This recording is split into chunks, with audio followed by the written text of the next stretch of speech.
Marco Gutierrez is one of thousands of Republicans in Cleveland this week for the convention. He's with the group Latinos for Trump, and he's traveled there to witness his party endorse Trump as its presidential candidate.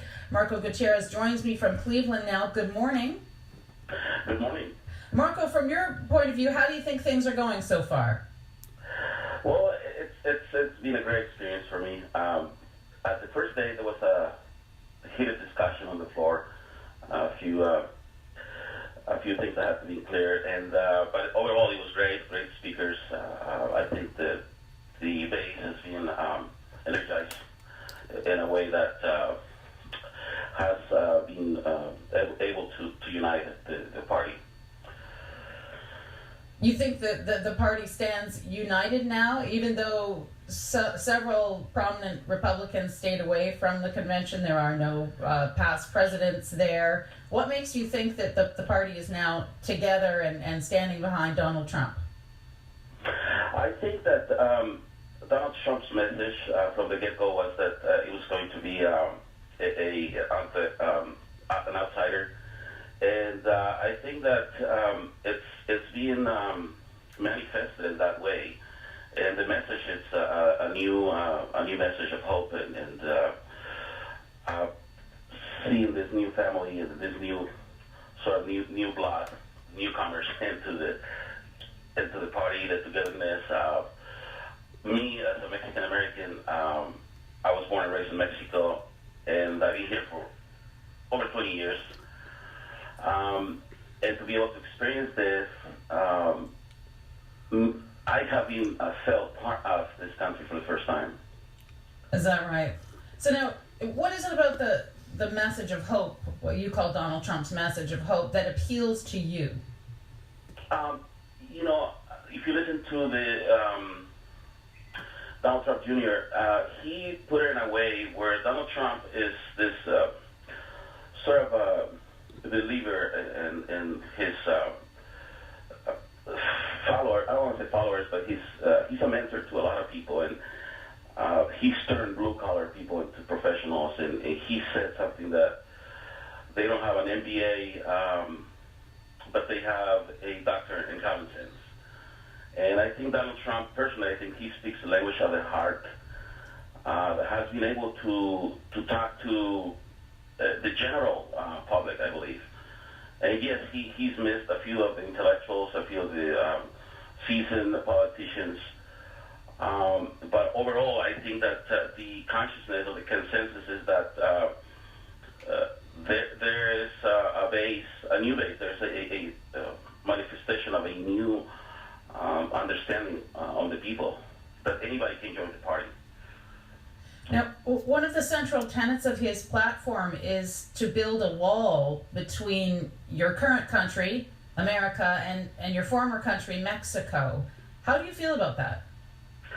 I feel great. I think we don't have to build two walls now though. One between. What's the second wall? Mexican Peña Nieto used to allow all Mexicans to travel to your country.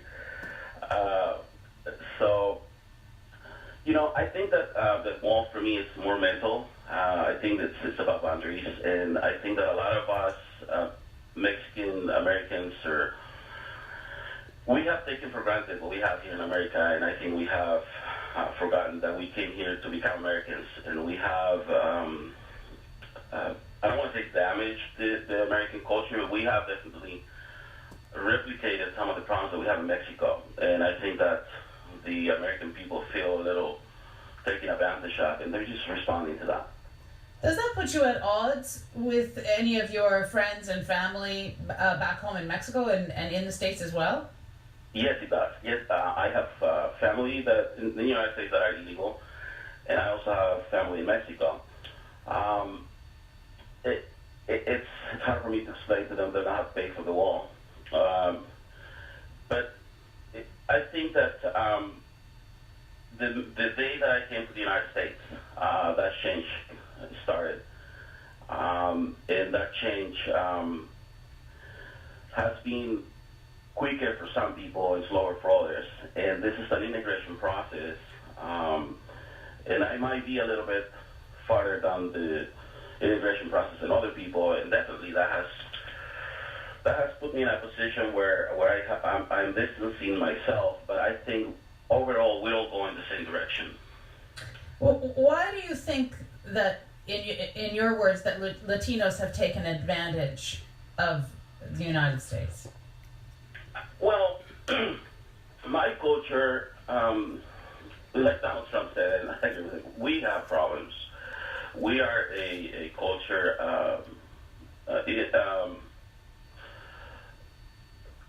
Third world mentality it prevails in my country. I've seen that a lot of not most Mexicans, but a lot of Mexicans have felt complicit, and they live in a subculture. And I think the damage has been on both sides, because we're damaging ourselves as well by allowing that to be. We feel okay to just go and cash our checks at the Mexican market. We feel no urgency of becoming an American. Do you because there's so many Hispanics. Do you think that, obviously you hold a minority view probably among Latinos who live in the States. Do you think that Donald Trump is going to be able to expand his appeal enough to actually win over a majority of American voters, Marco?